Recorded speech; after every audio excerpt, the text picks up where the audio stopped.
It's good morning, Sean Wilson. Thanks for joining us here at Yellow Shelf, Sean. Oh, thanks so much for having me, Joanna.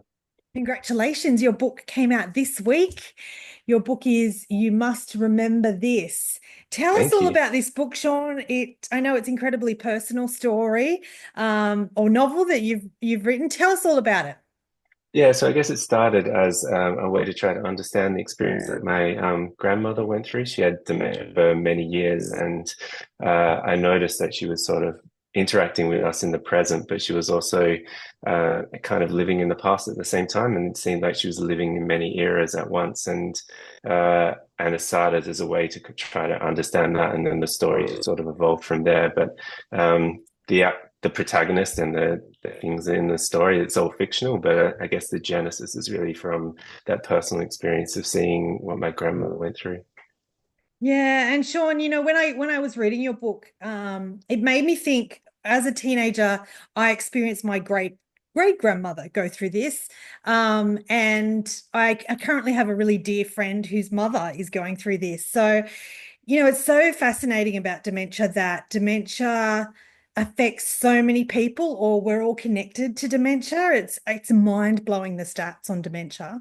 Yeah, unfortunately, it's all too common. And as you know, it's not a normal part of aging, but it is, it's the second leading cause of death in Australia. There's over 500,000 people suffering, and lots of people like you and like your friends caring for people with dementia. So it touches so many people. But I really thought that it's kind of a topic that's underexplored in fiction and in stories, I think, and it gives us there's such an opportunity there to try to understand the experience and to try to understand what it could be like to live beside someone with dementia and how we can care for them and how we can be with them. That there's just a big opportunity to explore that a little bit more, I think. Yeah.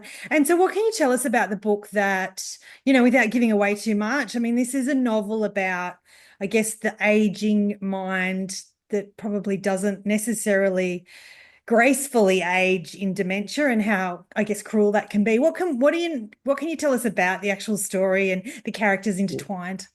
Yeah, sure. So follows Grace, who's the elderly woman with dementia. But like I said, she's sort of living in present and past at the same time, and it's not a chronological story. It sort of goes in and out of present and past, and she sort of experiences things all happening at once in many stages, especially towards the end of the book.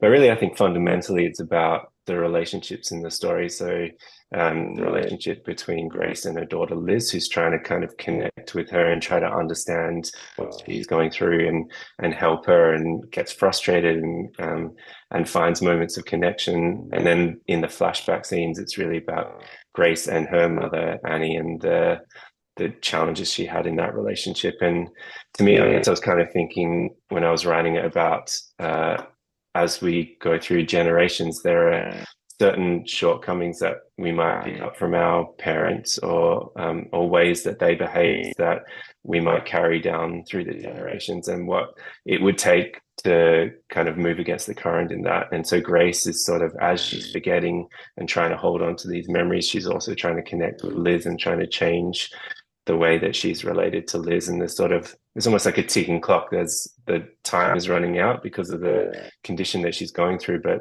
there are these moments where they're trying to come together despite all of the challenges, Liz and Grace. And then we get towards the end, and I won't give it away, but those moments come up in the story. Sure. Yeah. And Sean, this is your second book. Yeah, yeah. Your So my first book, first Gemini Falls. Yeah, that came out in 2022. So this one, yeah, a few years later, a little bit shorter, but I think quite punchy, and I think quite appropriate for the topic. Yeah. And so what inspired you to write after Gemini Falls? Tell us about like why this book and anything we need to know about you as a human and as an author. Oh, well, I guess what I'm trying to do when I write books is to do two things: to tell a really good story, just something that's engaging from start to finish and is well structured and keeps all the pieces moving, but then also write something that's beautiful at the same time. So get the words that are on the page in a beautiful kind of expression. Not that I would be anywhere near this, but Shakespeare is both a great storyteller and a poet, and that's what makes him the greatest of all time. I think that's what we should all be striving for. Yeah. Tell good stories and make it beautiful. And I think those are two very different skills, but when it's done well, those are when we get the best stories. Yeah, it's definitely a beautiful story. I thoroughly enjoyed it because on so many levels I related. Sean, what's the best way to connect with you? If we're curious about the book, we're curious about you, point us in the direction of a website or where we go. Yeah, sure. I'm on Instagram, on Richard Wilson, so you can follow me there.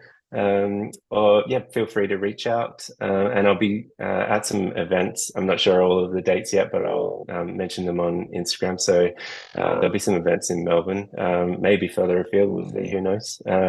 I've been to some writers' festivals in the past, so if anyone from writers' festival listening, reach out to me or a phone. I'd love to come. Awesome. Well, I know plenty of people in the world of writing festivals. So if anyone's watching, they need to get on board and block you in. Sean, congratulations. I'll put all those points of connection in the show notes to make it easy. Enjoy the process of being an author in this book. Thank you. Any potential books in the future, or are you just going to wait and see? Yeah, I'm working on something now. It's very early days, and for me, when you're working on something this early, it's kind of like almost like a wild nocturnal animal in the dark. You don't want to shine your light on it and scare it away. So I'm not Yeah, talking about it, but completely. I am working on something. Sean, I just do the cheeky ask to say, hey, when the next Yeah. book comes out, please come back and share it with us. Oh But yeah, I'd love to. awesome. Sean, thanks for joining us today. Thank you. Thanks for having me. Cheers.